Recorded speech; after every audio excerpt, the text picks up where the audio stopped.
Bonjour à toutes et à tous, une nouvelle série d'été sur le calcul mental. Pour beaucoup d'entre vous, une priorité pour l'été, c'est de faire revoir les tables. Table d'addition, table de multiplication, par exemple 6 plus 3, où on leur demande 12 moins 9, ou bien 8 fois 4, etc. Avant même d'aborder les stratégies de calcul mental qui sont essentielles, je voudrais vous alerter sur ce qui pourrait s'installer chez les enfants quant au sens du signe égal, et ce, basé sur des recherches très importantes. Regardons et tirons-en des leçons sur comment procéder, quelles questions leur poser, parce que sinon, ce qui s'installe au primaire pourrait avoir un impact négatif sur la résolution d'équations au collège. Allons-y.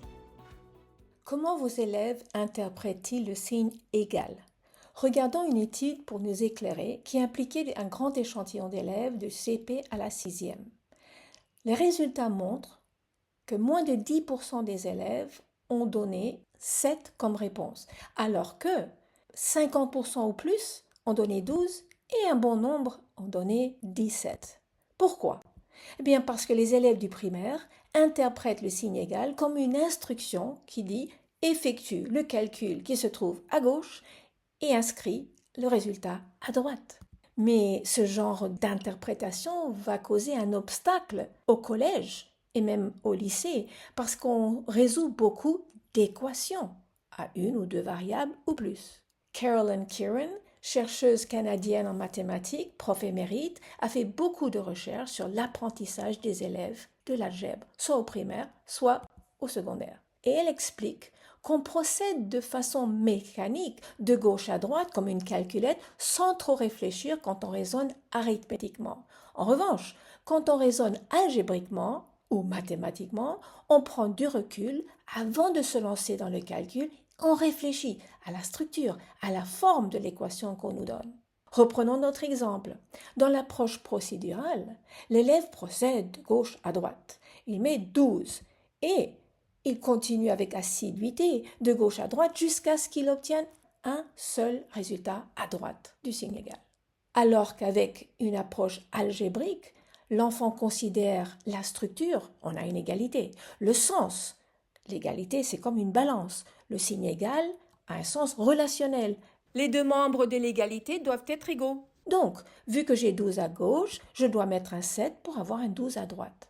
L'élève qui a calculé mécaniquement sait réciter égal veut dire que les deux côtés sont égaux, mais n'en tient pas compte quand il calcule, parce que c'est calculer ce qui est important et pas réfléchir. Une deuxième étude américaine avec des élèves de CE1 nous renseigne encore plus sur le sens du signe égal chez les petits. Ces enfants avaient calculé de nombreuses sommes et ils avaient conclu que l'ordre n'a pas d'importance, c'est toujours la même chose. Donc la chercheuse demande, est-ce que l'égalité 25 plus 30 égale 30 plus 25 est vraie? Eh bien, la majorité des élèves répond non, parce que il n'y a pas de réponse à droite. Alors, vous êtes en train de réfléchir à ce que vous faites avec les enfants à la maison ou à l'école, mais nous encourageons, sans le savoir, l'approche procédurale. Alors, que peut-on faire?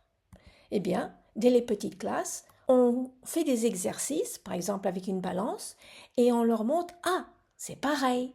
Et après le mot pareil ou même, ça va devenir égal. Et ils voient qu'il y a deux petits et un grand. Ils ne savent pas les poids encore, mais ils peuvent déjà dire ah, le 1 et le 1 font 2.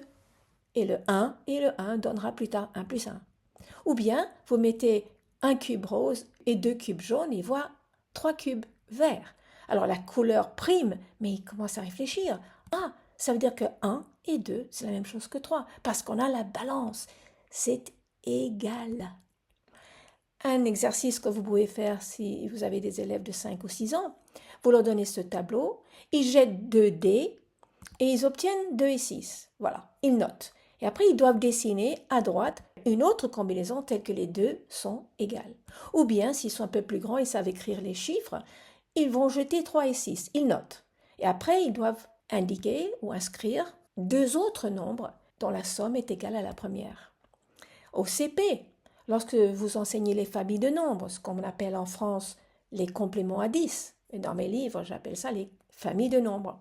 Faisons-les dans les deux sens. On décompose 10, mais on peut aussi recomposer des nombres pour donner 10 dans les deux sens, pour qu'ils ne soient pas emprisonnés dans une façon de faire. La flexibilité du cerveau est essentielle.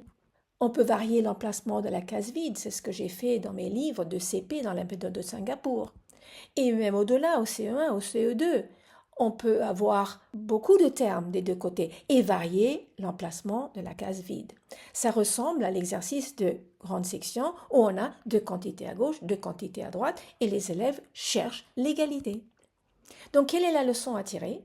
Eh bien, quand on a une égalité simple comme cela, on ne va pas tout de suite aller calculer, mais on regarde, on prend du recul. Ah, à gauche j'ai 7 et à droite j'ai 7. Ça a du sens. Et donc ces deux expressions prennent du sens sans même les calculer. Parce qu'en algèbre, ils vont rencontrer des expressions de somme ou de différence comme celle-ci. Et on ne va pas combiner 4a plus 3b, on ne va pas combiner 5x plus 2y, ça n'a pas de sens. Et ils vont pouvoir raisonner sur des quantités. Voilà un pont de l'arithmétique à l'algèbre. Comme j'ai commencé ma carrière en enseignant à l'université et progressivement j'ai formé des profs de lycée, de collège puis de primaire, je suis toujours vigilante à construire des ponts entre le primaire et le secondaire. Je fais appel à la recherche pour aider parents comme enseignants à ne pas transformer ces ponts en murs. Si cette vidéo vous a plu, abonnez-vous